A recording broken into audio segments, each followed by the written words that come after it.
longer in the cellar by themselves.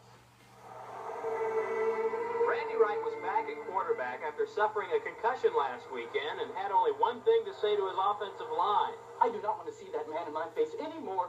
They were out of his face, and Wright made things happen early in the game. A 53-yard pass to Phil Epps. It's 7-0, and this time the lead will stay for good. Wright to James Lofton for 12 yards, and the Packers are off and running.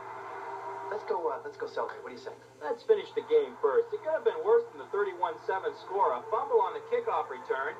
Tiger Green recovers for a touchdown, but it's called back by the ref. He's nuts. Nevertheless, it was the Packers' day. Another rough trip up north for the Buccaneers. When the going gets tough, the tough move. The Chicago Bears were in Atlanta. Quarterback Jim McMahon once again on the sideline. If you play on my team, you play or you get traded. That probably won't happen, but Jim has to be getting rusty, and the rumor is that McMahon doesn't remember some of the plays. You know, if Jim does get his memory back, what happens next is totally unknown. Once again, it's Mike Tomczak at the reins. His one-yard punch ties the game at 10. So it's up to kicker Kevin Butler. And as they show us, he's never missed on grass. Here he goes again. Butler misses 3 field goals. My nerves are just a little bit shot. He does get a little help from the post on the game winner. The Bears beat the Falcons 13-10. The Lions used a field goal to beat Philadelphia. 31-yarder by Eddie Murray. It's 13-11.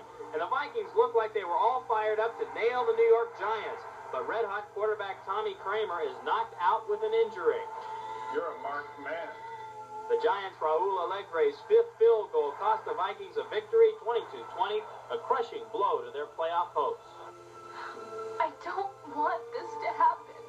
I'm afraid it has happened. It really looked like Minnesota was playing some good ball this year. Chicago at 9-2. Minnesota, boy, they've just got to be about out of the picture. They'd have to win the rest of them. The Packers and Tampa Bay at 2-9 at the Cellar in Public State Division II football championships. Jay Wilson's in Madison.